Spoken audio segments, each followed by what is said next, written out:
السلفية هم من كانوا على مذهب السلف الصالح من الصحابة والتابعين. Et la première école, c'est la mère. Donc si la mère est dans le shirk, dans les tombes, puis qu'elle élève ses enfants là-dedans, eh bien c'est certain que les enfants vont grandir avec ces croyances-là. D'accord? Et là, c'est pour ça que c'est important de garder et de préserver l'éducation islamique des femmes. Mais qu'est-ce qu'on voit actuellement? C'est le contraire. Ils poussent les femmes maintenant dans l'éducation de la dunya, des choses de la dunya, puis ils les gardent encore dans l'ignorance de la religion. C'est-à-dire, ils les poussent pas jamais à apprendre l'islam.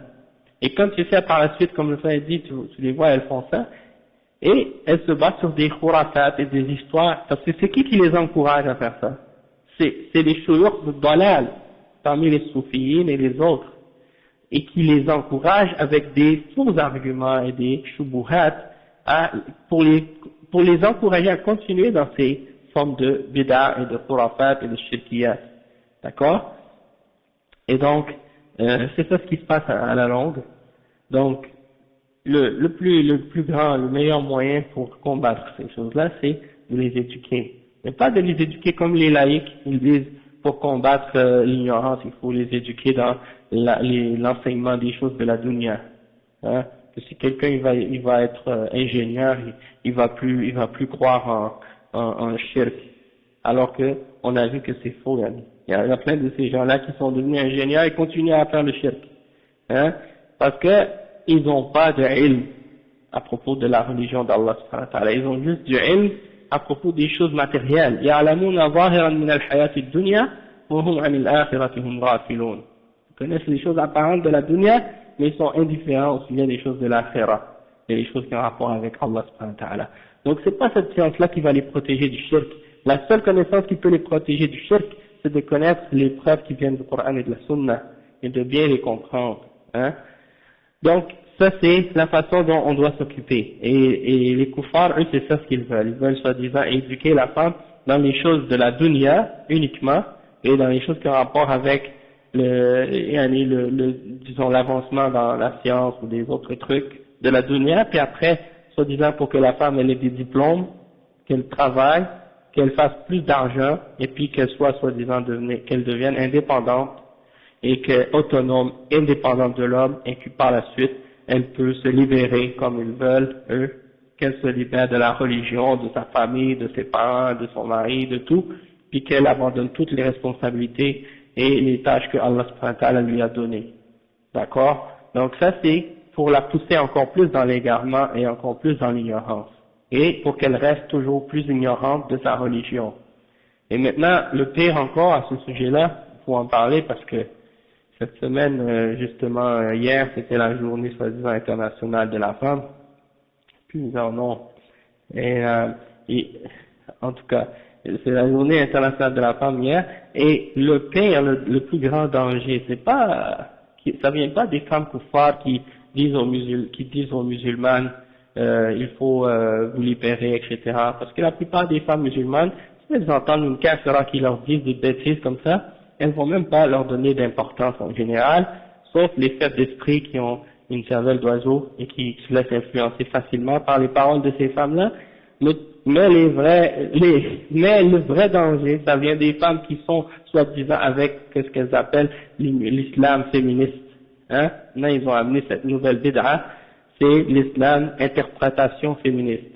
Et ces femmes-là, tu les vois avec les jeans et les petits foulards colorés, hein, dans les universités, et elles donnent des conférences, elles serrent la main aux hommes, elles parlent avec les hommes kuffars, et elles se croient égales à l'homme, et elles disent oui, dans l'islam, la femme est égale à l'homme, c'est écrit dans le Coran, c'est écrit dans la Sunna, il n'y a pas de différence entre nous, on peut faire la même chose que qu'est-ce que les hommes font, hein, puis elles disent on veut s'approprier soi-disant les textes, hein, et interpréter ça, parce que les savants c'est des hommes, depuis 14 siècles, nous on veut des savantes femmes, et tout ça c'est de l'ignorance et des mensonges.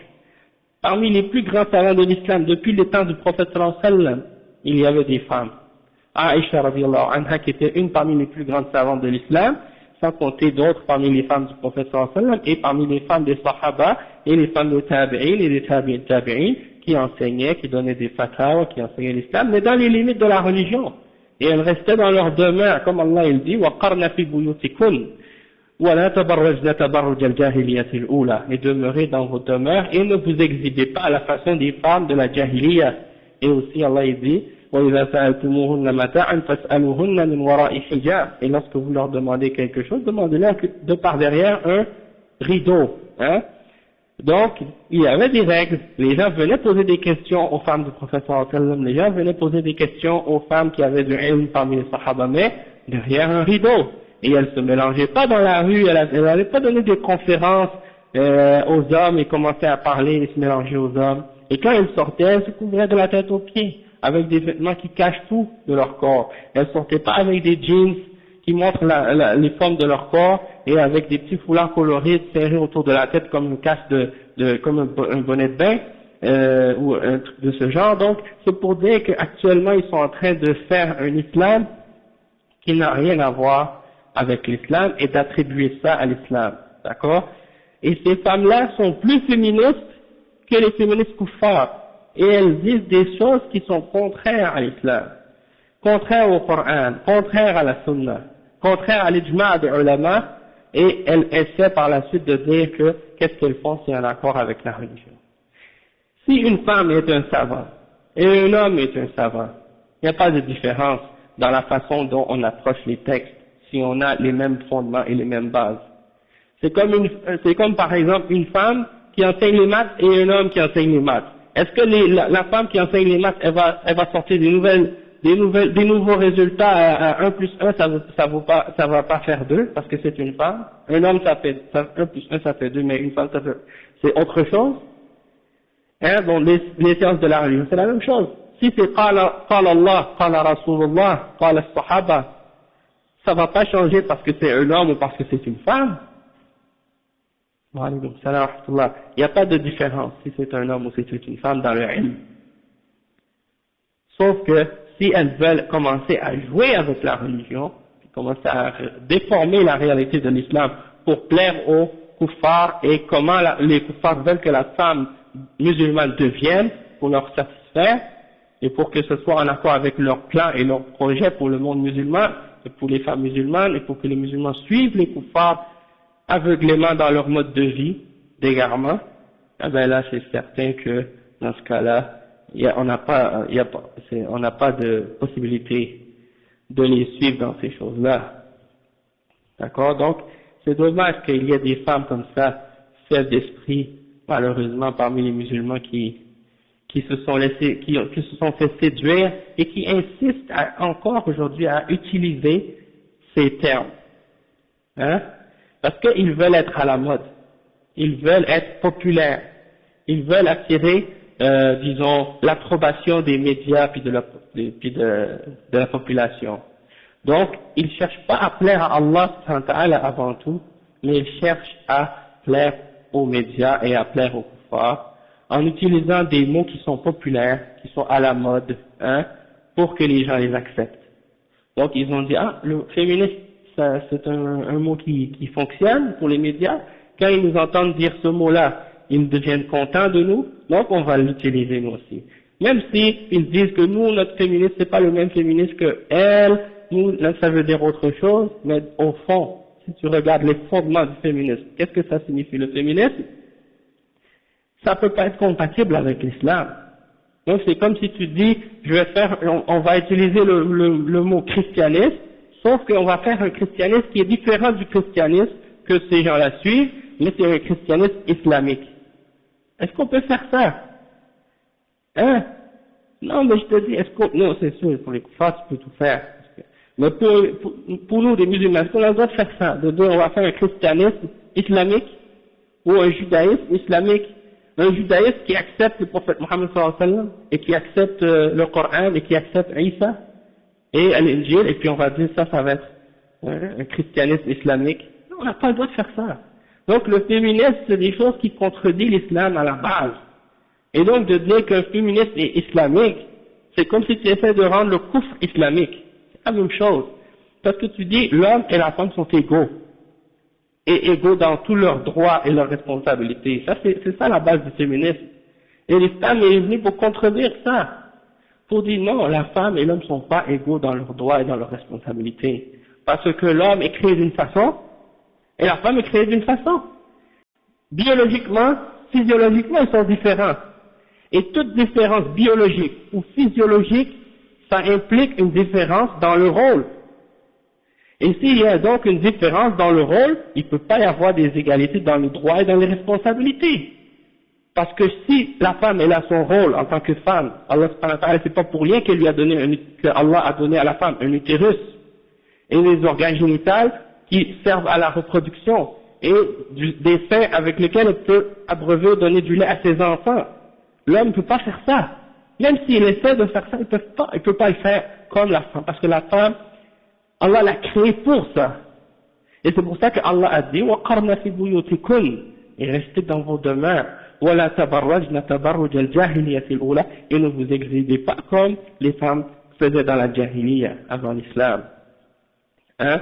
Et la même chose pour d'autres règles de l'islam comme ça, tandis que l'homme, lui, son rôle, c'est de sortir, d'aller travailler et de ramener de son argent pour dire, bon, c'est lui qui s'occupe des besoins économiques, hein, de sa femme, c'est lui qui paye la nourriture, qui paye le logement, qui paye les biens, les vêtements et tout ça. Ça, c'est pas quelque chose que l'homme a décidé de faire. C'est quelque chose que Allah a dit à l'homme, c'est toi le responsable. C'est toi qui dois t'occuper de ça. C'est toi qui es le gardien de cette femme. C'est toi qui as le devoir de la protéger, de l'éduquer et de faire en sorte qu'elle reste sur le droit chemin. Hein? C'est une responsabilité que Dieu a mis sur l'homme. C'est pas l'homme qui décide. Mais pour les kuffars, la religion ça vient des hommes parce que c'est les hommes qui l'ont inventé. Donc pour eux, si tu dis ça à un kafir, lui il se dit, ah ben ça c'est l'homme qui a décidé parce que c'est l'homme qui a fait la religion. Non, la religion c'est pas, l'homme c'est pas lui qui a inventé la religion. Allah subhanahu wa ta'ala, il a envoyé des messagers avec des révélations pour enseigner aux hommes comment vivre et comment suivre la vérité. Et c'est de là que vient la religion. Ça vient d'Allah. C'est pas l'homme qui l'a inventé comme eux ils prétendent. D'accord? Et donc c'est pour ça. Alhamdulillah, eux, ils disent autrement. Ils disent non. La femme et l'homme sont égaux. Leur rôle, ils ont le même rôle, ou bien les mêmes, ils sont des individus à part égale, à part entière. Il n'y a pas de chef de la famille. La femme est autant responsable que l'homme. Les deux sont responsables. Et ils doivent faire les deux le même rôle. Si la femme veut être pompier, chauffeur de taxi, n'importe quoi, ça c'est son droit. Hein? Elle a les mêmes droits que l'homme. Hein? Elle peut faire qu'est-ce qu'elle veut comme elle veut. Elle a les mêmes lois égales. Même dans leurs lois, les kuffars, ils ont dit que la femme, elle peut divorcer comme l'homme, la même chose. Et elle peut aller sortir quand elle veut, faire qu'est-ce qu'elle veut, comme elle veut, contrairement aux règles de l'islam. Donc si quelqu'un, parmi les musulmans, utilise ces termes et appelle au féminisme au nom de l'islam, eh ben, il est en train d'inventer une bid'a et en train d'appeler les gens à l'égarement au nom de l'islam. Donc ça, c'était important de mentionner ça parce que ces gens-là, les kuffars, ils nient la réalité. Ils nient les différences entre l'homme et la femme, biologiques. Ils disent, ouais, la femme est différente de l'homme, mais ça veut rien dire. Ça, c'est juste physique, biologique. À part ça, elle est comme un homme, elle peut faire comme un homme, elle peut agir comme un homme. Et au fond d'eux-mêmes, ils savent que c'est faux. Ils savent que c'est un mensonge. Les femmes le savent et les hommes le savent. Mais ils se mentent les uns les autres et ils font semblant, hein, qu'ils acceptent ce mensonge-là. Pour des intérêts dans la dunya. Hein. L'homme kafir, il est content de ça parce que lui, ça lui enlève une responsabilité. Et il aime sa liberté. Il peut profiter de la femme comme il veut, satisfaire ses désirs avec n'importe quelle d'entre elles, et l'acheter comme une chaussette quand il n'en a plus envie. Hein? C'est la réalité, c'est comme ça.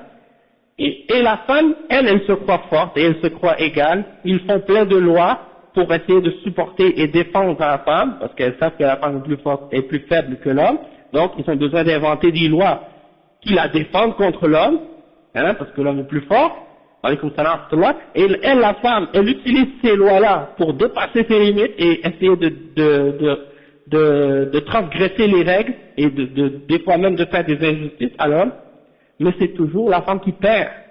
Dans tous les cas et dans toutes les situations, c'est la femme qui perd. Même quand ils disent elle est libre, elle peut divorcer, elle peut faire ci, elle peut faire ça, c'est elle qui perd. Parce qu'à la fin, c'est elle qui reste avec les enfants et à essayer de se débattre pour les éduquer et pour les élever. Et une femme qui élève toute seule des enfants, c'est très difficile, et spécialement dans une société comme ici. Hein? Et vous savez la réalité de ces femmes-là. Et surtout quand ces femmes-là commencent à tomber dans l'alcool ou dans d'autres problèmes sociaux comme ça, ou quand elles tombent sur le bien-être social, et que là, elles commencent à rencontrer différents hommes, à chaque année, elles rencontrent un nouveau, qui vient de temps en temps le voir, il s'en vient, après, quand il est tanné, il vient plus. Là, elle va aller dans une discothèque ou un bar, elle rencontre un nouveau, elle l'amène chez elle. Après, ça recommence la roue qui tourne. Ça, c'est la réalité de beaucoup de femmes qui vivent comme ça ici en Occident. Elle a 3 enfants de 3 hommes différents. 4 enfants de 4 enfants différents. Donc, c'est pour ça que je vous dis, ces gens-là, tout ce qu'ils appellent et tout ce qu'ils veulent, c'est égarer les gens et corrompre les sociétés. Ils ont corrompu leur société en premier pour dire on va donner l'exemple aux autres. Parce que si on appelle les autres à se corrompre et on ne le fait pas nous-mêmes, ils vont pas nous suivre. Donc on va faire on va faire le mauvais exemple chez nous et après on va aller appeler les autres peuples à nous suivre là-dedans. Et c'est ça ce qui se passe, c'est ça ce qui se passe aujourd'hui. Et ceux qui se laissent influencer par ça et qui suivent ces gens-là là-dedans, c'est les gens qui ont le cœur faible et qui ont rempli leur cœur de toutes sortes de shahawat ou bien de toutes sortes de fausses illusions et des faux espoirs. Hein? Et il y en a des musulmanes dans les pays musulmans et des hommes aussi qui rêvent de venir ici, soi-disant parce qu'ils rêvent de liberté et de pouvoir accéder à ce mode de vie de corruption-là. Une petite minorité d'entre eux, quand ils arrivent ici, ils voient la réalité puis ils disent « Ah, ça vaut rien ça, c'est pourri ça là, c'est faux ». Et il y en a d'autres, la grande majorité des musulmans qui arrivent ici puis qui rentrent dans le jeu, puis qui se laissent tromper par ça. Hein? La petite minorité qui reste, machallah, on les voit, ils viennent à la mosquée, ils essaient de pratiquer leur petit islam, hein? Machallah, ils font beaucoup d'efforts dans la société parce que c'est pas facile, puis ils ont beaucoup de difficultés à s'accrocher au petit peu de qu'est-ce qu'ils sont capables de s'accrocher, mais sinon la grande majorité des autres sont dans l'insouciance et dans l'indifférence. Et quand vous allez dans les écoles primaires, l'école secondaire, dans les cégeps et dans les universités, que vous rencontrez les enfants de ces gens-là qui sont venus ici, et là, c'est là que vous voyez les effets néfastes de la réalité de qu'est-ce qui est enseigné dans ces sociétés-là, et vous voyez que certains enfants musulmans, on dirait qu'ils ont été adoptés par des familles québécoises tellement ils sont, disons, vides, hein, ils n'ont plus aucun attachement à la réalité de leur religion, même pas de leur culture, hein, ils connaissent rien. Quand tu entends, si tu fermes tes yeux, si tu les écoutes parler, et tu écoutes à côté un kafir qui passe, tu vas même pas savoir laquelle est musulmane, laquelle est pas musulmane entre les deux, parce qu'ils parlent de la même façon, et ils disent les mêmes choses. Donc c'est pour ça c'est juste une parenthèse, une grosse parenthèse, mais bon, puisqu'on parle de la question des femmes ici, et de l'ignorance de la religion et de l'adoration des tombes, eh ben on peut rentrer ça aussi là-dedans, parce que beaucoup de ces femmes qui sont devenues laïques et qui sont devenues féministes, elles étaient nées de mères qui étaient des qoubouriyat, qui adoraient les tombes et qui connaissaient rien de l'islam. Elles ont vu leur mère illettrée, qui savait ni lire ni écrire, qui connaissait rien du Coran ni de la Sunna. Elles n'ont pas été éduquées dans le Tawhid et dans la Sunna, et donc elles ont eu honte ou bien un mépris pour l'exemple qu'elles ont vu, et elles ont dit, moi je vais pas être comme ça, moi je vais m'éduquer, moi je vais étudier, hein. Contrairement aux filles de Cheikh Moukbil, hein, et la femme de Cheikh Moukbil qui enseigne l'islam et enseigne le hadith et le tawhid et qui écrit des livres, hein. Donc ça c'est des exemples de femmes qui ont étudié leur religion et qui ont une fierté pour qu'est-ce qu'elles sont et pour l'exemple. Donc imaginez si vos mères sont des savantes de hadith et qu'elles écrivent des livres sur l'islam et qu'elles corrigent des hommes dans les questions de religion, hein, votre regard envers votre mère ou envers votre sœur, il sera tout à fait différent de l'exemple d'une femme qui connaît même pas, et sait même pas lire un hadith ou une ayah dans le Coran, et puis elle ne sait même pas la différence entre sunna et bid'ah, et puis elle fait juste suivre les khurafiyin et aller voir des magiciens ou des kohan pour leur demander des choses de djinn ou des affaires comme ça, a'udhu billah. Donc ça c'est l'ignorance, et ça il faut combattre cette ignorance-là avec le ilm, avec l'enseignement, avec l'éducation, d'accord? Et il faut faire des efforts sur vos mères et sur vos sœurs et sur les femmes de vos familles pour les enseigner l'islam comme il faut et leur faire comprendre. Ma mère, elle est convertie à l'islam, alhamdoulilah, 2 ans après moi, elle s'est convertie. Qu'est-ce qu'elle me dit, ma mère? Elle me dit, moi je veux apprendre ma religion. Mais chaque fois que je vais chez des femmes musulmanes, elles me parlent de gâteaux, elles me parlent de robes, elles me parlent de trucs, elles parlent jamais de din. Et ça c'est, vous comprenez? Donc c'est ça la réalité, que les femmes quand elles sont entre elles, de quoi elles parlent? Elles parlent pas de din, parce qu'elles connaissent pas. Et qu'est-ce qu'elle va dire? Ah, mon mari m'a dit ça, ou mon mari m'a enseigné ça, mais c'est tout. Elles disent que son mari lui a dit, pas parce que c'est la preuve, pas parce qu'elle connaît le dalil, juste parce qu'elle a entendu que lui il a dit ça, ou bien tel chef a dit ça, mais il connaît pas le manhaj, il connaît pas le principe, comment ça fonctionne, l'istidlal et toutes ces choses-là. Donc il faut pas juste les éduquer d'une façon superficielle, mais en même temps aussi leur donner des bases et des fondements pour qu'elles comprennent réellement la religion avec profondeur et avec des principes et des règles, hein. Donc ça c'est très important. Alhamdulillah. Donc le cheikh il dit que parmi les raisons pourquoi les ulama ont mentionné, pourquoi ils ont interdit les sagesses derrière l'interdiction de la femme pour pas qu'elle visite les cimetières ou les tombes, il dit que les ulama ont dit que la femme elle est faible, et ça c'est une réalité que les féministes refusent d'accepter. Hein, le prophète sallallahu alayhi wa sallam, il a décrit la femme comme étant faible, hein, et naqisa, il a dit qu'elle est naqisatu aqlin wa din, qu'elle est déficiente sur le plan de la raison et sur le plan de la religion. Hein, elle n'est pas forte comme l'homme dans ces domaines-là, pour des raisons bien simples que le prophète sallallahu alayhi wa sallam a expliqué lui-même. Il a dit parce que quand elle a ses règles, elle ne peut pas prier. Et le témoignage d'un homme vaut le témoignage de 2 femmes. Donc il a clarifié ça, il a expliqué les règles de ça. Et il y en a qui disent, ah mais non, ça c'est pas correct, c'est contraire à l'égalité de la femme, selon la charte des droits de l'homme. Hein? Donc ils se basent sur ça, eux. Et nous on dit, oui, mais Allah subhanahu wa ta'ala, celui qui a créé l'homme et qui a créé la femme, connaît mieux l'homme et la femme que celui qui a écrit les droits de l'homme et la charte. Hein? Donc nous on ne se retourne pas à ces chartes et à ces déclarations quand elles sont contraires à la vérité. On peut accepter ce qui est dedans si c'est en accord avec la vérité, il n'y a pas de problème. Sauf que l'islam est venu 1400 ans avant, hein, et donc la vérité elle est venue depuis, avant même que ces chartes-là soient écrites. Et donc c'est pas à ces chartes qu'on doit retourner pour connaître la vérité, mais c'est au texte que Allah nous a révélé. D'accord? Donc, la femme elle est faible. Et sa faiblesse, ce n'est pas quelque chose qui, disons, qui la rabaisse. Cette faiblesse-là, c'est, en fait, ça fait partie de sa nature, et c'est une de ses qualités à la femme, quand elle exprime cette faiblesse-là, parce que ça fait partie de sa féminité. Quand la femme veut se montrer plus grosse ou plus forte, hein, que l'homme, c'est là qu'elle perd sa féminité, hein, et c'est là qu'elle se rabaisse en réalité. C'est comme la grenouille qui veut essayer de se gonfler. Vous connaissez la fable de La Fontaine, hein?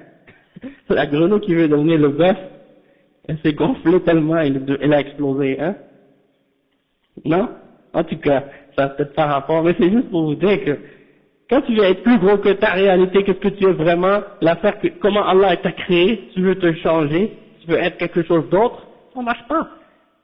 C'est une femme, hein, regardez, même chez les koufars, ils disent que tout le monde est égaux, et ça c'est pas vrai. Regardez, si une femme est obèse, est-ce qu'elle peut devenir ballerine? Hein? Non, je vous dis, mais il y a des choses que Allah t'a donné, tu peux pas changer. Si Allah t'a créé, tu es obèse, tu peux pas devenir ballerine. Ça marche pas. Et donc c'est pour ça que je te dis, Allah subhanahu wa ta'ala, il nous a créés tous différents. Même entre les hommes, Allah nous a pas fait égaux. Il y en a qui sont grands, il y en a qui sont courts, il y en a qui sont petits, il y en a qui sont forts, il y en a qui sont faibles, il y en a qui sont intelligents, il y en a qui sont faibles d'esprit, il y en a qui... Il y a tous les degrés, il y a toutes les catégories, il n'y a personne d'égaux dans la dunya. Hein? Barakallahu fik. Le frère il donne l'exemple comme dans le divorce, c'est l'homme qui dépend sur la femme. C'est l'homme qui paie une pension pour la femme et tout, et non pas l'homme. Comme je disais tout à l'heure, ils savent qu'il y a des différences entre l'homme et la femme. Et ils font des lois pour corriger ces différences biologiques-là qu'ils reconnaissent, mais ils essaient de corriger ces différences-là par des lois. Et pour que la faiblesse de la femme soit compensée par un support juridique par la loi, tu vois. Et c'est pour ça que ça fait des inégalités, des injustices. Regardez les femmes, par exemple, ici, il y a des femmes musulmanes, elles arrivent des pays musulmans, elles savent déjà des détails, parce que quand ils arrivent ici, là, il y a des gens qui les contactent, les nouveaux immigrants, pour les informer comment ça fonctionne ici, le système. Et là, ils leur disent toutes sortes de choses. Si vous appelez au téléphone, 911, vous appelez la police va venir, ils vont prendre votre mari, ils vont l'amener en prison. Donc, elle fait, si elle fait ça, elle va, si une femme est malhonnête, même si son mari lui a rien fait, même pas rien du tout, mais qu'elle est malhonnête dans son cœur, elle a une mauvaise intention, elle a juste à prendre le téléphone, faire 911, et elle dit mon mari m'a battu.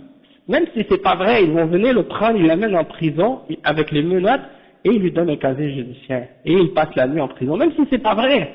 Ça c'est pour vous dire que, il est déjà coupable, sans même avoir été, disons, jugé ou avoir eu un procès. Hein? Alaykoum salam wa rahmatullah. Alaykoum salam. Donc, un homme ne va pas appeler la police pour dire ma femme m'a battu. Hein? Donc c'est des exemples. C'est rare qu'une femme va violer un homme. Ça c'est très rare. Il y a des exemples peut-être de ça, mais ça arrive presque pas. Hein? Donc c'est pour ça que je te dis, les femmes et les hommes sont pas égaux, il y a des différences entre les deux. Mais quand on dit qu'ils sont pas égaux, qu'est-ce que ça veut dire? Ça veut pas dire que l'homme doit abuser de la femme et profiter de la femme et faire de l'injustice à la femme. Non, au contraire, ça veut dire qu'il doit être encore plus doux envers la femme et être plus miséricordieux envers la femme et, disons, enlever de la charge qui est sur les épaules de la femme pour lui faciliter les choses, pour l'aider dans les responsabilités qu'elle a dans cette dunya. Exactement. C'est ça, il y a une complémentarité entre les deux, donc il n'y a pas d'égalité, mais il y a une justice. Il n'y a pas d'égalité, mais il y a une justice. Les koufars, eux, ils veulent pas de justice, ils veulent l'égalité. Et ça, c'est de l'injustice. Cette égalité-là, c'est une injustice. Mais eux, ils savent ça, mais ils font exprès, ils font semblant qu'ils ne comprennent pas, parce qu'ils veulent corrompre les gens. Non. Exactement. Barakallahu fik. زخرف القول غرورا. Hein? Ça c'est comme ça. وكذلك جعلنا شياطين وكذلك جعلنا لكل نبي عدوا شياطين الإنس والجن يوحي بعضهم إلى بعض زخرف القول غرورا. Hein? C'est comme ça qu'on a mis pour chaque prophète des ennemis parmi les hommes et les djinns. Ils s'inspirent les uns les autres des paroles enjolivées, hein, زخرف القول غرورا, dans le but de tromper les gens. Donc ils utilisent des beaux mots, l'émancipation, la liberté, les droits, l'égalité.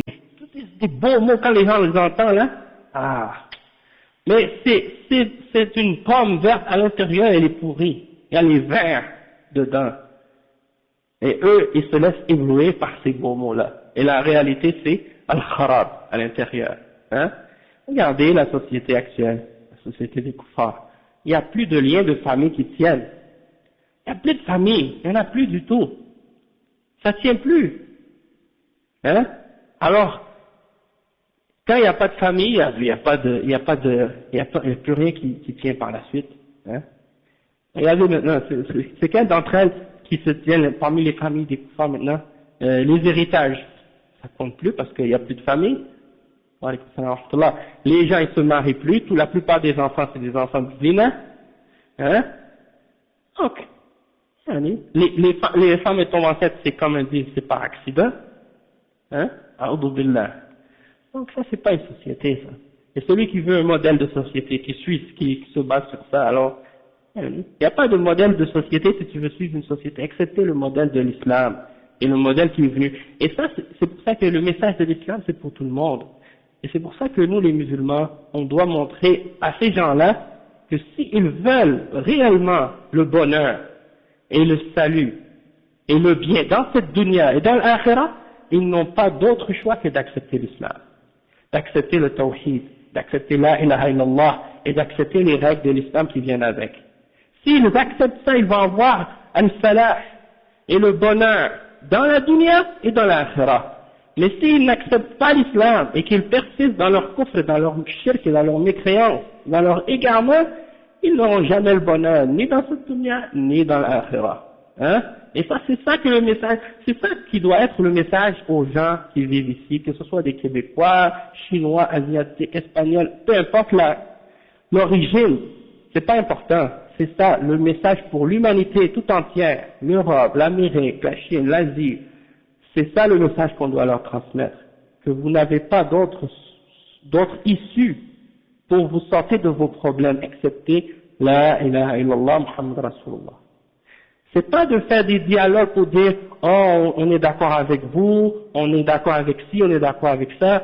Et là, c'est comme si en réalité, c'est pas toi qui es en train de leur amener un message, c'est eux qui sont en train de te faire le da'wah et qui t'appellent vers leur kufr. Dis oui, on est pour la démocratie, on est féministe, on est démocrate, on est laïque, on est ci, on est ça. Où est-ce qu'elle est la da'wah à l'islam? Où est-ce qu'elle est la da'wah à la ilaha illallah? Hein? Si on peut se mettre d'accord pour dire que la pomme c'est le meilleur fruit. Est-ce que c'est ça qui va nous faire entrer au paradis? Si on dit avec bon, on est tous d'accord que la pomme c'est un fruit qui est très bon. Oui, d'accord, on est d'accord sur ça. Ça c'est une chose qu'on peut se mettre d'accord. Sur les choses de la dunya, on est d'accord pour dire que il y a des bonnes choses dans l'islam. Oui, ok, il y a des bonnes choses. Mais est-ce que vous êtes prêt à l'accepter, à dire la ilaha illallah Muhammad Rasulullah, et de suivre le prophète sallam et de vous soumettre à votre créateur? Parce que Allah c'est pas juste notre créateur à nous les musulmans, c'est le créateur à tous les gens, aux musulmans et aux chrétiens et aux juifs et aux athées et à ceux qui croient en rien. C'est le créateur de tout le monde, de tout l'univers. Donc ils doivent se soumettre à leur créateur, notre créateur et leur créateur. C'est ça le message de l'islam. Et c'est ça qu'on doit faire, nous les musulmans, ici au Québec et ailleurs. Appeler ces gens-là à rentrer dans la ilaha illallah Muhammad Rasulullah. Pas d'autre chose. Il y en a qui pensent juste le chômage. Ah, les musulmans, on est ici, on n'a pas de travail, hein, on est tous éduqués, on est diplômés, on n'a pas de travail, et on est qualifiés, on veut du travail. Est-ce qu'on est venu ici pour demander aux kuffars de nous donner du travail? Et eux, on les laisse sur le shirk et le kufr, et on les appelle pas à la ilaha illallah. Les seules choses qu'on revendique, c'est de l'emploi, puis des affaires de la dunya, puis nous on leur prêche pas la ilaha illallah, Muhammad Rasulullah. C'est pour ça qu'on n'avance pas, c'est pour ça qu'on va nulle part dans cette société ou même dans nos propres pays, parce qu'on a perdu nos objectifs et nos principes et nos buts. Et on s'est basé sur d'autres choses, et on a suivi d'autres choses. Donc il faut revenir aux principes et aux bases et aux fondements, et arrêter d'avoir peur de ce que les autres pensent de nous, de ce qu'ils pensent quand ils nous entendent, ou ce qu'ils vont penser s'ils savent qu'est-ce qu'on dit, ou qu'est-ce qu'ils vont penser quand ils nous regardent. Si je m'habille comme ça, qu'est-ce qu'il va dire si je sors dans la rue, habillé comme ça, il va penser quoi de moi? C'est pas important qu'est-ce qu'il pense de toi. L'important c'est toi, qu'est-ce que toi tu penses de toi-même? Qu'est-ce que toi tu penses de toi-même? C'est ça qui compte. Lui, qu'est-ce qu'il pense de toi? C'est un détail, c'est insignifiant. Pourquoi tu es gêné de t'habiller comme ça quand tu marches dans la rue? Parce que tu as peur, qu'est-ce qu'il va penser de toi? Hein? Alors pourquoi lui, il n'a pas honte de s'habiller comme il s'habille, lui? Et tu n'as pas honte de t'habiller comme lui? Mais toi, tu as honte de t'habiller comme toi-même. Pourquoi? Le problème, c'est dans le cœur. Pour lui, Pour lui, c'est pas une honte de s'habiller comme il s'habille. Même si c'est une façon de s'habiller qui respecte même pas les règles de la modestie et de la pudeur. Mais toi, t'as honte de t'habiller comme un musulman et de t'exposer comme étant musulman, hein, et de porter les vêtements que tes ancêtres et que tous les musulmans ont portés depuis le temps du prophète sallallahu alayhi wa sallam jusqu'à aujourd'hui. Même avant.